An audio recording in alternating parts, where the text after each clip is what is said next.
ওই হিমন্ত শুনিল শ্লোগানেৰে চিলাপথাৰত আটাচুৰ বিশাল জনসমদল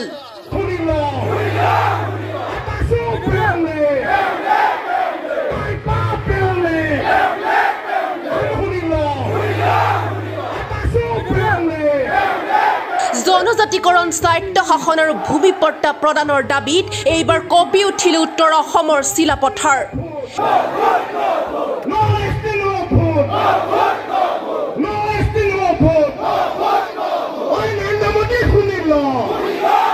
ধেমাজি জিলা আটাচু সমিতিৰ আহ্বানত আৰু টাই আহোম জনগোষ্ঠীয় সংগঠনৰ যৌথ উদ্যোগত ন্যায় পৰিচয় আৰু মৰ্যাদা বিচাৰি চিলাপথাৰ ৰাহ মন্দিৰ প্ৰাংগণত বিশাল গণসমাৱেশত ন্যায্য প্ৰাপ্যৰ দাবীত চৰকাৰৰ বিৰুদ্ধে এক প্ৰকাৰে গৰজি উঠিছে আটাচু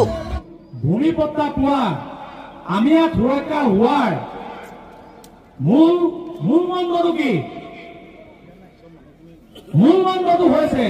অহা ২৬ৰ নিৰ্বাচনৰ পূৰ্বে যদি জনজাতিৰ মৰ্যাদা লাভ নকৰিলে বিজেপি চৰকাৰক উফৰাবলৈ মাৰবান্ধি থিয় হোৱাৰ হুংকাৰ প্ৰদান কৰিছে প্ৰতিবাদকাৰীসকলে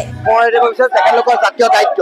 নিৰ্বাচনী ইস্তাহাৰত যি কথা প্ৰকাশ কৰিছে প্ৰকাশ কৰা কথাটো আখৰে পালন কৰিব লাগে আৰু জনজাতিকৰণলৈ ভেঙচালি কৰিব লাগে অসমৰ জাতি মাটি ভেটি সুৰক্ষা কৰি অসমৰ জনগোষ্ঠীক জনজাতিকৰণ দিম বুলি কৈছে নাই দিয়া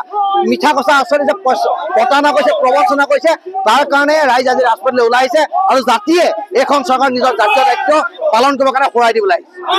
প্ৰতিখন চৰকাৰে এই বৃহৎ জনগোষ্ঠীটোক প্ৰতাৰণা কৰি আমি দেখিছোঁ যেতিয়া এই নিৰ্বাচন আহে লোকসভা নিৰ্বাচন হওক বিধানসভা নিৰ্বাচন হওক চৰকাৰে প্ৰতিশ্ৰুতি প্ৰদান কৰে যে জনজাতিৰ প্ৰদান কিন্তু এনেদৰে আমি দেখিছোঁ দশক পাৰ হৈ গুচি গ'ল গতিকে ২৬ৰ নিৰ্বাচন আহি আছে আহোম এতিয়া জাগিছে আৰু এইবাৰ সবতকৈ ভাল কথা যে ঐক্যবদ্ধ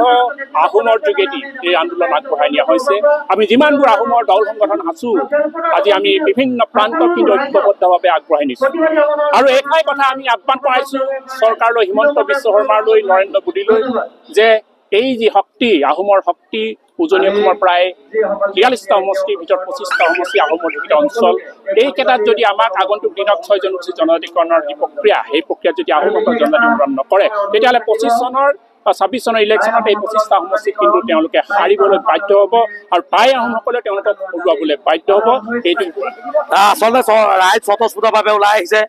ৰাইজে গম পাইছে ৰাইজে ক্ষোভিত হৈছে যে চৰকাৰখনে বাৰম্বাৰ প্ৰতিশ্ৰুতি প্ৰদান কৰি ন্যায্যপ্ৰাপ্ত অধিকাৰ প্ৰদান কৰিম বুলি কোৱাৰ পাছত তেওঁলোকে প্ৰতিশ্ৰুতি প্ৰদান নকৰাৰ বাবে আজি অসমত সকলো দল বল ধৰ্ম নিৰ্বিশেষে ওলাই আহিছে আজি কোনো ক'তো ন্যায় পোৱা নাই আজি জুবিন গাৰ্গে ন্যায় পোৱা নাই আজি খিলঞ্জীয়া লোকে ন্যায় পোৱা নাই আজি জনজাতীয় লোকে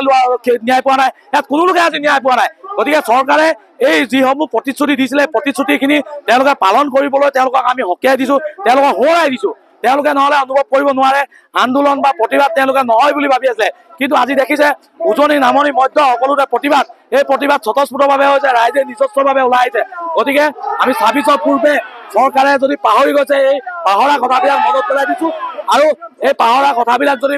২৬ৰ পূৰ্বে প্ৰদান নকৰে তেতিয়াহ'লে ২৬ত চৰকাৰৰ বিৰুদ্ধে গৰজি স্বতঃস্ফূৰ্তভাৱে উঠিব